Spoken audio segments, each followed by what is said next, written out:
Hello, bienvenue sur ma nouvelle vidéo. Alors aujourd'hui, on va reparler budget. Comme vous l'avez vu dans ma précédente vidéo, l'objectif, en tout cas mon objectif pour 2020, c'est d'être au top de ma santé financière. Donc si vous aussi vous avez envie, eh bien n'hésitez pas à suivre ce petit programme. Voilà, c'est des petites idées, hein. Après chacun module à sa sauce. Pour avoir un budget financier au top, avoir des comptes en banque parfaits, eh bien ça va passer par nos achats. Donc d'un côté, on a tous les achats qui vont être obligatoires, donc ça, on ne change rien, on est obligé. Éventuellement, peut-être qu'on peut revoir des choses, par exemple notre forfait téléphone, s'il est un petit peu trop élevé, on peut peut-être le baisser un petit peu, ou bien des abonnements qui sont pas forcément très utiles, on peut les résilier. Donc ce que je vous propose, c'est de faire un petit point sur vos dépenses. D'un côté, vous mettez toutes vos dépenses obligatoires et vos prélèvements. Voilà. Ensuite, vous me faites toutes les dépenses à côté. Voilà. En général, je vais tant de fois au restaurant par mois ou voilà, je me fais plaisir comme ci, comme ça. Je fais, je sais pas, je dis une bêtise, 100 euros de shopping. Bon, voilà, on va pas le mettre de côté, c'est autre chose. Ensuite, une fois qu'on a fait ça, et on regarde combien on dépense par mois. Bien sûr, si on dépense plus que ce qu'on gagne, il y a un souci. Donc, il faut revoir tout ça. On va se fixer comme objectif déjà au moins de dépenser la somme exacte, voire l'idéal c'est moins que ce qu'on gagne. On arrête de dépenser au-dessus de nos moyens et de se dire oh je suis pas à 5 euros près, allez je le prends, je me fais plaisir.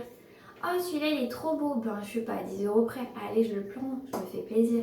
Oui, ça je l'entends souvent. Sauf que 5 euros près, 10 euros près, 15 euros près, à la fin du mois, on a peut-être dépensé 100 ou 200 euros, oui, et là effectivement oui je suis à 200 euros près. Donc toutes ces petites dépenses, il faut les prendre en compte. C'est pas marrant mais on est bien obligé.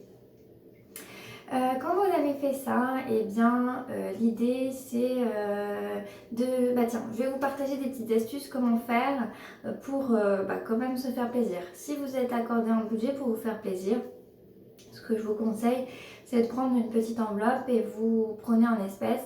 Vous mettez votre budget en espèces dans votre enveloppe. Quand vous avez envie de vous faire plaisir, vous piochez dans votre enveloppe. Et quand il n'y en a plus, il n'y en a plus, on s'arrête.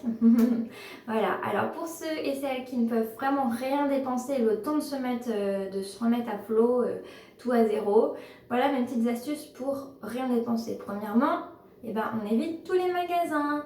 Si on sait qu'on va être tenté, on n'y va pas. Deuxièmement, si on doit faire des courses alimentaires, on évite les petits rayons de tentation. On reste focalisé sur sa liste de courses. D'ailleurs, l'idéal, c'est de planifier vos repas. Vous gagnerez aussi pas mal d'argent à planifier vos repas, moins de pertes, etc. Donc, on planifie ses repas, on fait une liste de courses et on reste focalisé sur sa liste de courses. Si on doit aller au magasin, bien focus sur sa liste. Sinon, je vous conseille le drive, c'est top parce que du coup, on est sûr de ne pas prendre ce qu'on n'a pas besoin. Et parfois, ça m'arrive, parce que moi je fais beaucoup en drive, ça m'arrive de faire mon drive avec tous les aliments que j'ai besoin, voire pas forcément un grand besoin, genre ketchup. Si à la fin je vois que mon montant il est au-dessus du budget que je me suis accordé en alimentation, je vais enlever des petites choses comme les petits gâteaux ou la bouteille de ketchup. Elle n'est pas obligatoire, hein, je peux manger sans. D'ailleurs, c'est mieux pour ma santé, donc à la limite, c'est très bien comme ça. Voilà pour les courses. Si vous avez des enfants, ça peut se compliquer parce que bien souvent, les enfants, ils ont encore plus d'envie que nous et ça se comprend. Hein. La tentation est grande, hein, surtout de nos jours avec la société de consommation. Donc c'est vrai que vous voyez un rayon, pourquoi je pourrais pas le prendre? En plus, c'est facile, hop, on donne la carte, un bout de plastique, on donne la carte bleue, ça passe. Ouais. Mais bon, dans la vraie vie, c'est pas comme ça. Donc, si possible, allez faire vos courses sans les enfants. Et puis, autre chose pour les activités, essayez de trouver des activités gratuites. Il y a plein de choses à faire. Profitez-en pour jouer avec vos enfants, ils seront contents. On joue aux jeux de société, on va se promener en forêt, on va faire du vélo. Qu'est-ce qu'on peut faire d'autre? On peut faire de la cuisine. Enfin voilà, on peut faire plein de choses. Au moins pour un mois, le temps, 1 mois, 2 mois, 3 mois, le temps que vous avez besoin pour vous remettre à flot. Voilà. Après, si vos enfants vous retrouvent stressés à la fin du mois parce qu'ils disent, ils entendent sa maman dire comment je vais faire pour payer mes factures, c'est pas marrant pour eux non plus, donc autant qu'ils en profitent. Et puis même le mois d'après, bah, si votre budget est revenu à flot et qu'ils peuvent avoir un petit cadeau, bah, ils seront contents d'avoir fait l'effort. Et si c'est difficile pour eux, bah, lancez-leur un petit challenge avec, je sais pas moi, un truc à la clé, genre, si tu fais le challenge sur un mois sans faire de comédie, et bien à la fin du mois, on ira voir tel film au cinéma si ça te fait plaisir. Ou autre chose qui leur fait plaisir, hein. Voilà, le tout c'est de trouver un petit challenge qui leur donne envie de participer. Voilà. Les sites internet aussi, ça peut poser problème. Donc on bannit les sites commerciaux internet.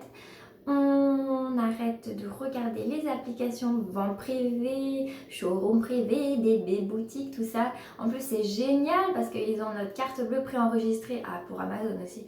Carte bleue préenregistrée, ça veut dire que ah bah tiens, ça me plaît bien. Ah, ajouter, allez.